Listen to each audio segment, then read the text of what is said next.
আলহামদুলিল্লাহ আমরা ভালো আছি। চলে আসলাম আজকের ভিডিও নিয়ে। আজকের ভিডিওতেও থাকছে আমার ডেইলি লাইফের কিছু অংশ। এখানে আমি স্কুল থেকে আমার মাইশাকে নিয়ে আসলাম, তারপর শুরু করে দিলাম আমার ভিডিও ব্লগটা। তো আসলে সকালবেলা আমার একেবারে সময় থাকে না, আমি আমার মেয়ের জন্য স্কুলে চলে যাই, আর ওখান থেকে মেয়েকে নিয়ে এসে নাস্তা খেতে দিলাম। আর আজকে বাইরে প্রচণ্ড গরম ছিল, তাই ওর জন্য একটু শরবত বানিয়ে নিচ্ছি। শরবতটা খেয়ে সব কিছু গুছিয়ে তারপর আমি চলে যাব রান্নার পর্যায়ে। তো রান্নাবান্নার জিনিসগুলো গোছানোর জন্যে আমাকে একটু তাড়াহুড়ো করেই সব কিছু গুছিয়ে নেওয়া লাগছে। আর গোছানোর শেষে আমি এখন চলে যাব রান্নার কাজে। আসলে ঘরটা যদি একটু পরিপাটি করে নিই, তারপরে আমি রান্নার কাছে যেতে স্বাচ্ছন্দ্য বোধ করি। তো এখানে আমি চলে আসলাম, আজকে মুখি নিয়ে আসলাম, কচুরমুখী। আপনারা আসলে এটাকে কী নামে জানেন, এক এক এলাকায় এটাকে এক এক নামে বলে।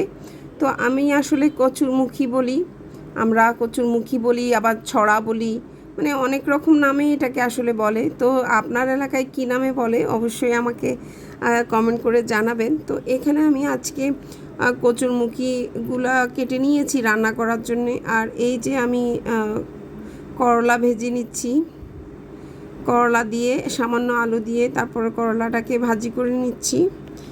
করলা ভাজিটা পরে আমি বসিয়ে দিলাম আজকের রান্নাটা, মুখি রান্না।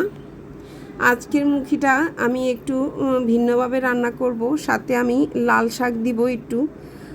আসলে এইভাবে করে মুখিটা আমার আম্মু রান্না করতেন যখন আমি ছোট ছিলাম, তখন অনেক খেয়েছি আর আমার কাছে অনেক ভালো লাগতো যে কচুর মুখির সাথে একটু লাল শাক, এক মুঠ বা এক আটি লাল শাক দিয়ে দিলে সামান্য পরিমাণ, তাহলে কচুর মুখির কালারটাও একটু হালকা লাল লাল হয়ে যায় এবং এটার টেস্টটাও অনেক মজা হয়। তো আমি আজকে অনেক দিন পর সেরকম একটা রান্না ট্রাই করতেছি। তো এখানে আমি সব কিছু মশলা দিয়ে, মাছ রান্না করতে যে মশলাটা লাগে সব মশলা দিয়ে তারপর আমি মাছটাকে দিয়ে দিচ্ছি। এখানে আমি মাছের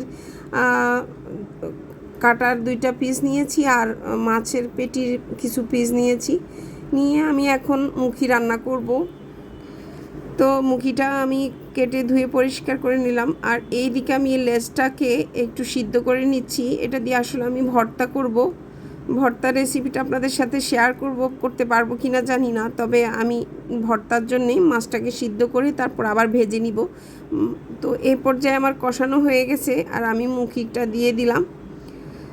মুখিটাকে দিয়ে কিছুক্ষণ ভালো করে কষিয়ে নেব, তারপর আমি গরম পানি অ্যাড করে দিচ্ছি। গরম পানিটা আমি অ্যাড করে দিলাম, তারপর দিয়ে দিলাম 1 মুঠ খানিক, মানে অল্প পরিমাণ একটু শাক, লাল শাক দিয়ে দিলাম। এই লাল শাকটা দিয়ে আমি আজকে এই মুখিটা রান্না করব। আর এইভাবে লাল শাক দিয়ে মুখি রান্না করলে অনেক মজা লাগে। আসলে অনেক দিন আমি খাইনি, এটা ছোটোবেলায় খেয়েছি বা মানে অনেক দিন আগে খেয়েছি, বড় হওয়ার পরও খেয়েছি, তবে অনেক দিন আগে খেয়েছি। তো আজকে আমার ইচ্ছে হলো একটু এভাবে করে রান্না করি মায়ের মতো করে।